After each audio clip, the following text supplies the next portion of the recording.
Hi, everyone, and welcome to the CRF HR Insights podcast. My name is Gillian Pillins, and I'm delighted to be joined today by Professor Rob Breener, Hello. who is our Associate Director of Research and has recently published our most recent research on employee expectations. Yep. So the title of the research that we'll be talking about today is The New Deal at Work: How Are Employee Expectations and the Psychological Contract Changing? So let's start there with definitions. That's quite a long title, a bit of a mouthful. It is a long title, yeah. What do we mean by the psychological contract, and how do employee expectations play into this?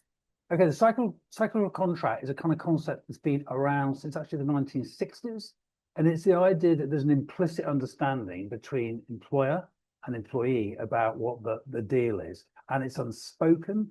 And it's fairly implicit. And the idea is if I'm an employee, I have certain expectations from my employer, and I will do stuff on the basis I expect certain stuff in return. So it's kind of contract. And the idea is if that's broken in some way, then that will affect how I think and feel about the organization. Employee expectations are kind of part of that, but they're not reciprocal. So as well as reciprocal expectations, employees can also have just expectations of things they want from the employer. So they're not about reciprocity, they're about these are the things I expect to have from my employer. So again, but they're still important drivers of behavior because, they set up people looking to get these expectations fulfilled in some way. Yeah, okay. And can you perhaps share some examples of employee expectations that we were kind of considering as part of this research? Sure. So particularly kind of more contemporary ones. So, for example, might be expectations around flexibility, around hybrid working. There might be expectations about your employer doing something and stuff for your well-being, but it might also be stuff around careers and you might expect your employer to give you interesting work, to listen to you. So there's a whole range of things, quite a wide range actually, of things employees may expect. Yeah, okay. And in terms of what we were looking at here is how those are changing. Yes. So what might be some of the factors that would drive changes in those expectations? Yes, I think to think about what might change, what might drive the changes, I think about what might drive them or cause them anyway. So there's obviously sort of fairly fixed things like your family background, the circumstances you grew up in, your parents' experiences, it could be education. Then there's also things that maybe change more over time. So I think that could, for example, be economic circumstances. For example, the financial crisis, for example, cost of living crisis. Those sorts of things may also change it. And also what came out in research is some people suggested that the presence of social media and things like Glassdoor gives employees more information now. Whether it's good quality is a different question, but it potentially gives them more information about other employers. So it may mean they have a lot more information about what they can expect both from other employers and from their current employer. So I think changes like that can drive it. And of course, the big one is the pandemic. This is seen to be one of the things that's really changed expectations. Yeah. Okay. So let's sort of unpick what's actually going on. And, we set out to understand the degree to which those expectations are changing and what that means for employers. So what sort of evidence did you uncover that suggests that employee expectations are indeed changing? Yeah. So, of course, I looked first at things like the scientific evidence or more national level surveys and data about changing expectations. There's some, but there's not a lot. There's certainly not much scientific evidence. I was quite surprised about that. So there wasn't much kind of following over time of saying, in the 1980s, employees expected this set of thing. In the 1990s, they wanted these set of expectations, or they're changing something. There's not sort of consistent research there. There is in, I guess, practitioner journals. What really surprised me is going back to the 60s and 70s, if you looked at academic and other articles from that point in time, they were going on and on and on about changing employee expectation. They're saying employees are changing, their expectations are changing, they are changing, they're more educated, they want a voice, they want flexibility. And this is going back to the 60s. So it really struck me when I started out on this research, there's a lot of discussion of changing expectations, and they probably are changing.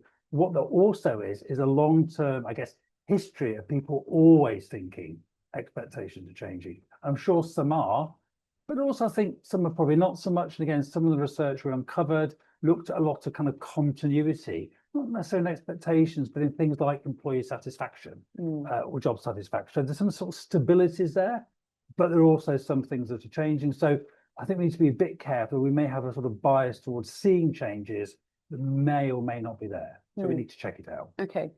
And I wonder whether what's actually more important here is not so much our expectations changing, but do we actually understand what those expectations are, and are we clear about which ones we can do something about and which ones, you know, are perhaps none of our business as an employer, or you know, we choose not to engage on those particular topics. So and this came out actually from quite a few people we interviewed for this research, is they were saying that there are some expectations employees may have that as an employer, we just cannot meet them.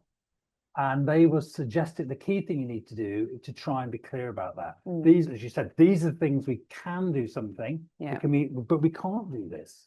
And that sort of sense of drawing a line and saying we can't do these things and actually discussing it was regarded as a very important thing that employers should do, instead of promising everything, promising the earth, and then not being able to deliver. Yeah, absolutely. And I guess the other thing is to be perhaps deliberate about where you can differentiate yourself as an employer, and you know, for sure, understanding and addressing expectations is one area where you can perhaps be more attractive to a particular segment of the workforce that you would like to tap into, for example. So can you of course, a bit more about so that? not all employers can meet all employee expectations, and not only that, different employers will be better or worse at meeting some of those. So one of the examples we got from the research was a really nice example of someone saying, look, this business cannot do really good pay, it cannot do these kind of things. What we can do is do fantastic career development, and also we will do really good well-being and sort of provision the support for well-being. We're really good at that, and we know we're good at that. We're good at doing it, and this is what we can offer. Those other things, no. These things we're good at, and that what makes us different and differentiates it a bit from other employers. So I think for businesses and organizations and HR functions, thinking about what are we good at in terms of all this huge range of employee expectations, and in terms of things like the employee value proposition, again, let's not offer the world or the universe. Let's look at the things we think we can actually do well, because if we don't do that, again, we're going to create all kinds of expectations about expectations that we're going to fail to meet. Okay. So Rob, you're an evidence-based HR junkie, right? That's your thing. So talk us through, how can we use an evidence-based approach to really understand what expectations are and how they are changing? You know, what sort of data and evidence should we be looking for as HR professionals? One of the things that came out in the report, there was maybe a little surprised, maybe not surprised about, was that quite a few respondents from the survey almost said they were assuming that employee expectations were changing in their business because the world was changing. So people talked about generational differences or the pandemic or values changing in society, and assuming that maybe, you know, the values of our employees have changed as well. That's a pretty dangerous assumption. So I think from an evidence-based perspective, what you need to do is really start to assess and think about and measure, or just collect other kinds of data to say, what are our employees actually expecting? What are they expecting from us? And then in particular, of course, you need to focus on the ones that you're not meeting very well. So some of those expectations as a business you might be meeting pretty well, some of them not so well. So you need to think about those gaps, and then also identify whether or not that is an issue or problem for the business. So simply because employees feel an expectation isn't being met doesn't necessarily mean it's bad news for the business. It could, but you need to kind of find out. Once you've done that, then I think it's thinking about, okay, so which of these should we focus on? And clearly it makes sense to focus on ones where there's the biggest gap and where it's having most impact on employee behavior in some way. So I'd focus on those. If you cannot meet them, again, communicate that and explain why and offer an alternative. If there are things you can meet where you can meet it, then start to think about policies and practices that might help. So one example from another respondent was one of the expectations or things people are talking about is in the UK context, getting appointments with their family doctor and saying how difficult that was. So they put in place a very specific thing, which, okay, this is a new employee benefit. We're going to give you access to private GP appointments. Very particular, very specific thing, but they did it because they focused on what people actually said they expected or find useful. And of course, when you've done that, the next stage is to say, well, have we managed to meet those expectations? If they're related to negative behaviors, have they changed? If they have, great. And then it's going back to assess expectations again. And one thing that struck me doing it is this is very much to me an ongoing, quite dynamic thing. Yeah.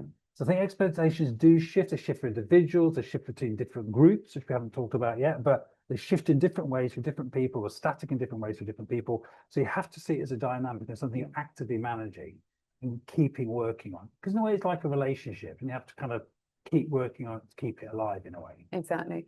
And what are the risks to employers if they don't keep that dynamic process going on and keeping updating and refreshing and being on top of what's going on? I mean, my sense is that what employees will start to feel, to put it crudely, is that the employer doesn't really care about them. Yeah.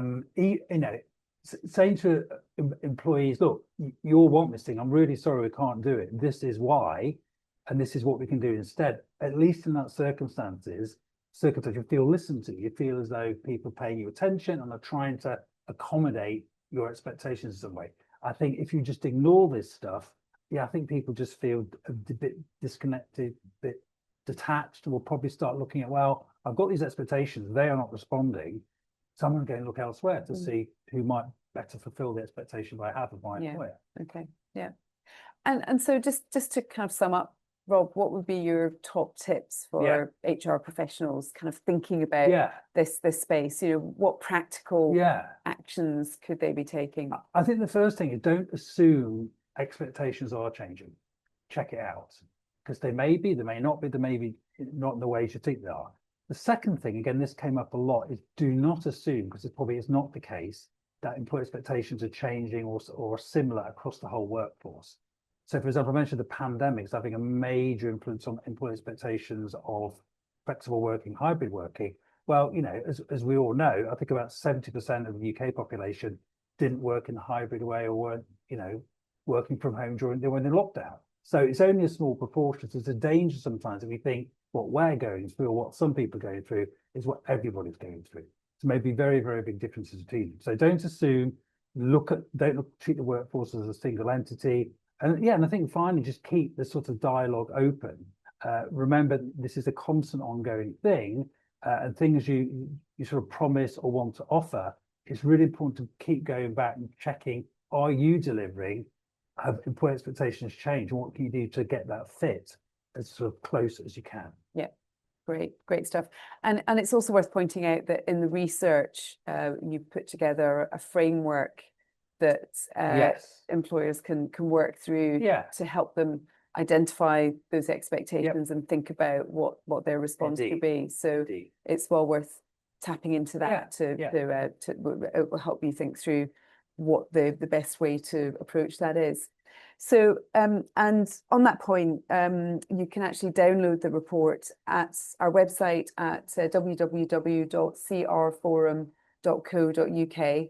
And if you search for the New Deal at Work, you'll find it on our website. You can also contact us at info@crforum.co.uk. Thank you, Rob. Very well. And thanks everyone for listening, and see you next time. Yes.